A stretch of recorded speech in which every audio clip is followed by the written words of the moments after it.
Hello दोस्तों, कैसे हैं आप लोग। मैं हूं आपका दोस्त द नाइस वर्ल्ड। जैसे कि मैंने पहले ही कहा था कि सोमवार को मुझे समय नहीं मिलता है, तो आज मैं लाइव वीडियो नहीं बना सका और मैंने कोई ट्रेडिंग नहीं किया है।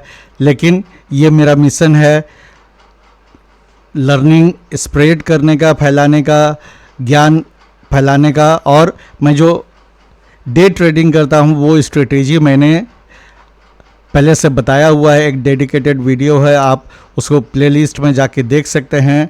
ट्रेडिंग स्ट्रेटेजी सेक्शन में डे ट्रेडिंग कैसे करते हैं, मैं कैसे करता हूं, मेरा सब सेटअप मैंने आपको बता दिया हुआ है। मैं आई बटन में लिंक भी दे दूंगा, आप उसको क्लिक करके देख सकते हैं। आज यहां पे ओपनिंग रेंज ब्रेकआउट स्ट्रेटेजी काम करेगा। ओपनिंग रेंज ब्रेकआउट हुआ है। मैंने अपने निफ्टी एनालिसिस में कहा था कि 24,000 के आसपास में रेजिस्टेंस मिल सकता है। मैं हमेशा कहता हूं कि एनीथिंग कैन हैपन। अब यहाँ पे देखिए, उसने इस रेजिस्टेंस को ऊपर की ओर तोड़ा और इसके बाद जो सेकंड साइकोलॉजिकल सपोर्ट था 24,200 का, लगभग उस जगह जाके ये यहाँ पे थोड़ा सा रेजिस्टेंस ले रहा है। तो मैं हमेशा ही कहता हूँ, जो इंट्राडे ट्रेड करते हैं उनको लाइव डिसीजन लेना होता, प्रेजेंट में डिसीजन लेना होता। पहले आपने क्या सोचा, ये ट्रेडिंग मिस्टेक्स के भी वीडियो में मैंने कहा है कि कभी भी बायस्ड होके जो है ट्रेडिंग में उतरना नहीं है। मैंने पहले किया था कि ये अगर ऊपर जाके 24,000 से जो है रेजिस्टेंस मिल के ये नीचे आ सकता है, लेकिन ऐसा हुआ नहीं है। ये क्यों और कैसे इसको हैंडल करना होता, ये इसको अभी देखते हैं। आप देखिए, जैसे कि ये पहला जो कैंडल है आप देख रहे हैं, 5 मिनट ओपनिंग रेंज इसमें यूज़ किए हैं, क्योंकि पहला कैंडल का ओपनिंग जो है यहाँ पर है, जो प्रीवियस डे के रेंज के पूरा बाहर है, ऊपर है। यानी कि इसमें मैं 5 मिनट ओपनिंग रेंज यूज़ करता हूँ। अगर ये प्रीवियस डे के ट्रेडिंग रेंज के अंदर में होता तो 30 मिनट ओपनिंग रेंज यूज होता। तो ठीक है, अब इसमें आपने देखा कि शुरू से ही 5 मिनट का जो EMA 5 है ये इसके अंदर जा रहा है और इसका डायरेक्शन ऊपर की ओर है। ये कह रहा है कि शॉर्ट नहीं करना है, क्योंकि डायरेक्शन ऊपर है।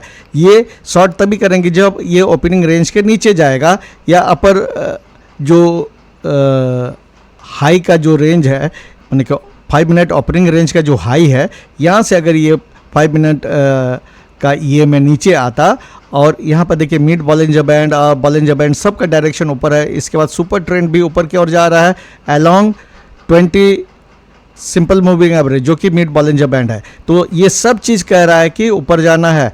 और जो गैप अप हुआ है, गैप अप का मतलब ये है कि स्ट्रेंथ है। और यहाँ पे आप देखोगे ये जो ब्लू डॉटेड लाइन है ये CPR लाइन है, तो CPR के ऊपर है। और ये जो आप रेलवे ट्रैक जैसे देख रहे हैं, ये प्रीवियस डे हाई है, इसके ऊपर है, मतलब कि बहुत स्ट्रॉन्ग है, तभी ये ऊपर गया है। और ये अपर बॉलिंजर बैंड के साथ जा रहा है। मैं अपर बॉलिंजर बैंड में बाय नहीं करता हूँ, लेकिन ये ओपनिंग रेंज ब्रेकआउट स्ट्रेटेजी में अपर रेंज के आसपास में, अपर बॉलिंजर बैंड के आसपास में बाय करते हैं। लेकिन फिर भी मैं अपर बॉलिंजर बैंड में नहीं करता हूँ, एक पुल बैक का इंतज़ार करता हूँ। यहाँ जो है ये जो लाइन है ये 5 मिनट ओपनिंग रेंज का हाई है। पहले यहाँ जब था प्राइस तो वो रेजिस्टेंस की तरह काम किया, लेकिन इसने देखिए यहाँ ब्रेकआउट दिया, एक पुल बैक आया और इसी जगह से सपोर्ट दिया, और EMA 5 भी यहाँ पर निकल रहा है। उसके साथ सुपर ट्रेंड का डायरेक्शन देखिए ओवरऑल ऊपर की ओर है, और मिड बॉलिंजर बैंड और ओवरऑल पूरा बॉलिंजर बैंड का डायरेक्शन ऊपर की ओर है, जो कि आपको ट्रेंड कंफर्म कर रहा है। जब बहुत ट्रेंडिंग मार्केट रहता है जैसे आज के दिन में, तो इसमें RSI या स्टोकेस्टिक का कोई रोल नहीं रहता है। ये आप जो RSI और स्टोकेस्टिक का डेडिकेटेड वीडियो बनाए हुए हैं उसमें मैंने बार बार यही कहा है। और ये सब जो मैं बता रहा हूँ ये उन लोगों के लिए है जो सीखना चाहते हैं। जो अगर अपने खुद मास्टर हैं उनको इनकी ज़रूरत नहीं है। हर आदमी का अपना अपना स्ट्रेटेजी होता है। मैं अपना स्ट्रेटेजी बार बार आपको दोहराता हूँ, अलग अलग कंडीशन में कैसे डिसीजन चेंज हो सकता है। मैंने कल जो कहा है या पहले ही जो प्रेडिक्ट किया है, मार्केट वैसा नहीं जा सकता। मार्केट किसी के बाप का नहीं सुनता है, वो आपको उसकी सुनना पड़ता है। अगर आप वो सुनेंगे तभी आप प्रॉफिटेबल रहेंगे। अगर आप ये सोचोगे कि मार्केट आपके हिसाब से ही जाएगा, ऐसा ज़रूरी ऐसा नहीं है। ये गैप अप था और अपर बॉलिंजर बैंड के साथ देखिए ये लॉन्ग लेग डोजी जैसे स्मॉल कैंडल था, या इसको आप स्पिनिंग टॉप कह सकते हैं। हालांकि उसके हिसाब से ये ऊपर नीचे जो है शेडो बड़ा था, लेकिन इसमें क्लियर कट है। देखिए EMA 5 ऊपर की ओर जा रहा है, 20 मूविंग एवरेज या मिड बॉलिंजर बैंड वो भी ऊपर की ओर डायरेक्टेड है, पूरा बॉलिंजर बैंड जो है डायरेक्टेड है ऊपर की ओर। अपर बॉलिंजर बैंड में मैं यूजुअली ट्रेड नहीं करता हूँ, यहाँ नहीं बाय करता। एक पुल बैक आया, इसके बाद जब नीचे से ऊपर जा रहा उस समय EMA 5 भी ऊपर जा रहा, मैं यहाँ पे एंट्री करता। देखिए मैंने 950 में लगाया हुआ है। या फिर देखिए ये जो पुल बैक आया दोबारा 1020 में, यहाँ करते, यहाँ नहीं करते, यहाँ भी करते तो इसका मैंने ओपनिंग रेंज में आपको बताया हुआ, अगर ओपनिंग रेंज आप करते हैं तो यहाँ स्टॉप लॉस होगा। लेकिन जब आप ऑप्शंस ट्रेड करते हो तो उस तरह से नहीं होगा, आपको सोचना पड़ेगा अलग तरह से। और मैं यूजुअली 20 से 30 पॉइंट का स्टॉप लॉस लगाता हूँ, और जो प्रीमियम सेलेक्ट करता हूँ ऐसा सेलेक्ट करता हूँ जो 100 से 200 के बीच में प्रीमियम रहे, उससे ज़्यादा वाला में नहीं। क्योंकि अगर 150 या 100 में रहता है तो एक परसेंटेज मुझे पता चलता है कि चलो 20 पॉइंट्स या 30 पॉइंट्स का स्टॉप लॉस लूँगा, वो कैलकुलेट करने में इजी रहता है, मुझे अलग से नहीं करना होता है।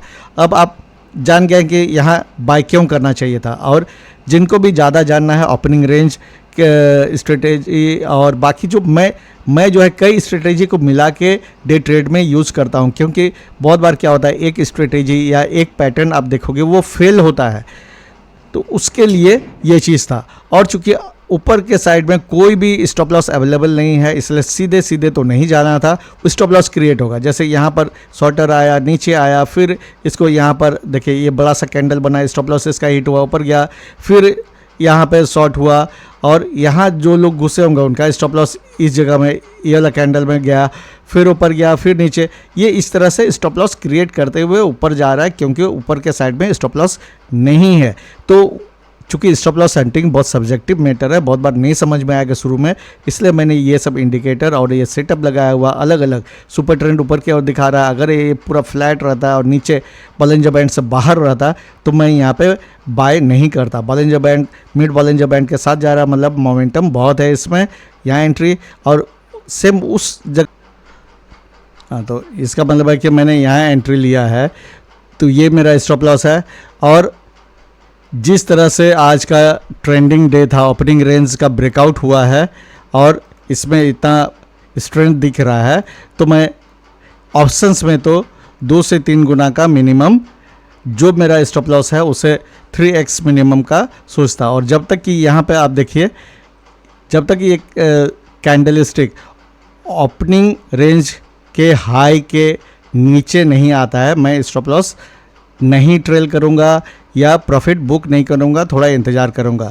देखिए यहाँ पुल बैक आया, एग्जैक्टली ओपनिंग रेंज हाई के थोड़ा ऊपर से फिर वो ऊपर गया, और इस दौरान देखिए ये जो EMA 5 है और 20 मूविंग एवरेज ये बुलिश अलाइनमेंट में है, मतलब कि छोटा मूविंग एवरेज जो है ऊपर है और बड़ा मूविंग एवरेज उसके नीचे है, ऐसे जा रहा है। तो जब तक ऐसे जा रहा है तो इंतज़ार करना, मैं यहाँ तक तो इंतज़ार करता है 1240 देखिए। इसके बाद ये थोड़ा सा ऐसे फ्लैट हो रहा है, यहाँ भी जो है ये थोड़ा सा हुआ, लेकिन आप यहाँ पे देखोगे ये जो ग्रीन लाइन है ये ऊपर का रेजिस्टेंस लाइन है, डॉटेड लाइन, ये R1, ये R2 नहीं, ये यहाँ पे R1 होगा, R2 R3 इस तरह से है।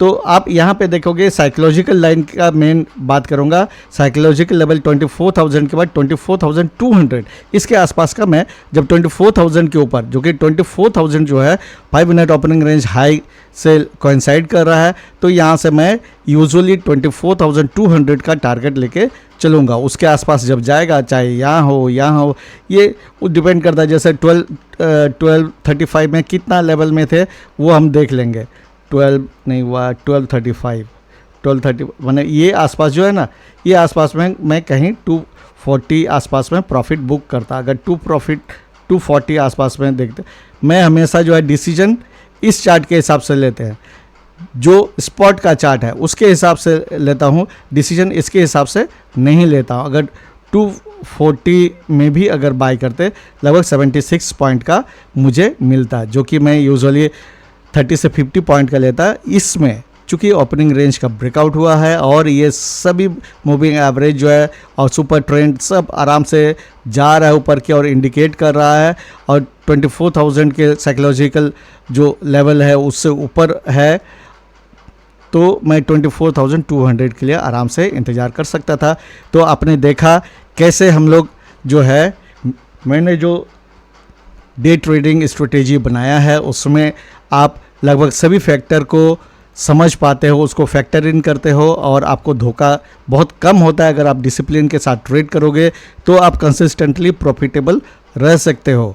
तो उम्मीद करता हूँ आपको वीडियो अच्छा लग रहा होगा, आप इससे कुछ सीख रहे हैं। अगर ऐसा कर रहे हैं तो मेरे चैनल को सब्सक्राइब कीजिए, शेयर कीजिए और लाइक कीजिएगा। Thank you.